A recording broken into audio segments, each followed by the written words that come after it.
चलिए आज हम पढ़ते हैं सर्वनाम। सर्वनाम नाम से ही पता होता है कि जो सबका नाम हो। सर्वनाम का मतलब होता है जो सबका नाम हो उसे क्या बोला जाता है? सर्वनाम। प्रोनाउन यानी कि नाउन के बदले जो शब्द आता है उसे क्या बोला जाता है? प्रोनाउन। जैसे कि आप एक स्टोरी से समझ सकते हैं, जैसे कि हम कह सकते हैं, यहाँ मैं एक स्टोरी लिखूं,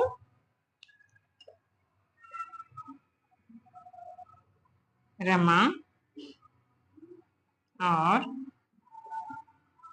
सीमा दो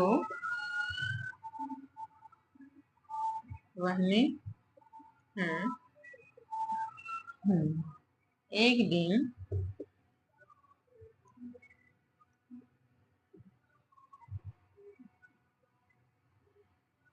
रमा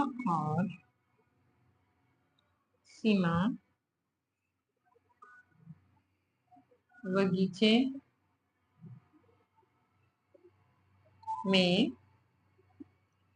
खेल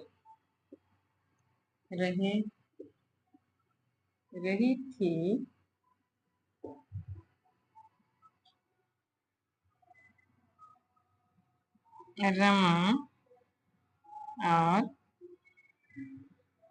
सीमा को तितलियां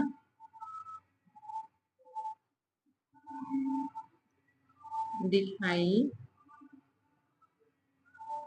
पड़ी। अब चलिए देखिए,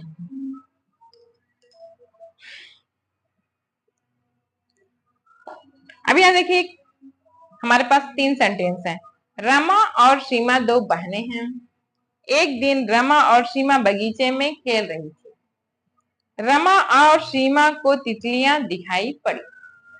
यहाँ पे देखिए, जब हम कोई निबंध या फिर कोई भी वर्णन 2-3 सेंटेंस का देते हैं किसी के बारे में, तो उसमें देखिए यहाँ जब फर्स्ट में रमा और सीमा दो बहनें थी, एक दिन रमा और सीमा, बार बार रमा सीमा का प्रयोग करने से अच्छा क्या होता है, यहाँ पे मैं किसका प्रयोग करूंगी? वे। क्या का प्रयोग करूंगी? रमा और सीमा की जगह पे हम क्या का प्रयोग करेंगे? वे का प्रयोग करेंगे। ये रमा और सीमा का बार बार हम प्रयोग नहीं करेंगे, हम क्या करेंगे? उनके जगह एक सर्वनाम का यूज करेंगे। वो क्या होता है? वे बगीचे में खेल रही थी। वो क्या हुआ? वो बगीचे में खेल रही थी। अब यहाँ रमा और सीमा को, तो यहाँ पे क्या आएगा उनके लिए? उनको खेल रही थी। उनको देखो, उनको यहाँ लिखा है, तो उनको तितलियां दिखाई पड़ी। उनको बगीचे में क्या दिखाई पड़ी? तितलियां दिखाई पड़ी।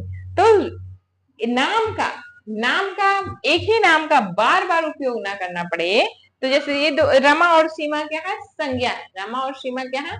संज्ञा। संज्ञा का बार बार यूज हर सेंटेंस में नहीं हो, तो इसीलिए उन्हीं उन्हीं के बारे में बात हो रही है, रमा और सीमा के ही बारे में बात हो रही है। तो रमा सीमा को हटा के उसके बदले क्या लाएगा? प्रोनाउन लाएगा। और वो प्रोनाउन क्या होता है? वो सेंटेंस के अकॉर्डिंग चेंज होती रहता है। सेंटेंस के अकॉर्डिंग, अगर वो सेंटेंस में है एक दिन वे बगीचे में खेल रही थी, उन्हें या फिर उनको तितलियां दिखाई पड़ी। उनको क्या दिखाई पड़ी? बहुत सारी तितलियां दिखाई पड़ी। तो यहाँ पे रमा और सीमा जो संज्ञा है उसके बदले वे का प्रयोग किया गया, और उनका प्रयोग जो कि एक सर्वनाम है उसका प्रयोग किया गया। यानी कि हम इतने से समझ जाते हैं कि जो सर्वनाम शब्द होता है वो संज्ञा के बदले प्रयोग में आता है। जो सर्वनाम शब्द होता है वो क्या होता है? संज्ञा को बार बार ना आना पड़े, संज्ञा को बार बार ना आना पड़े, इसीलिए सर्वनाम का यूज किया जाता है।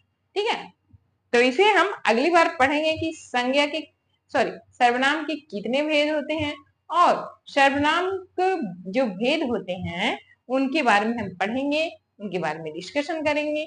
और आप संज्ञा के कितने भेद हैं इसके बारे में आप बताइएगा, कमेंट बॉक्स में कमेंट करके बताइएगा कि सर्वनाम के कितने एग्जाम्पल जानते हैं, उसे भी आप बताइएगा। ठीक है।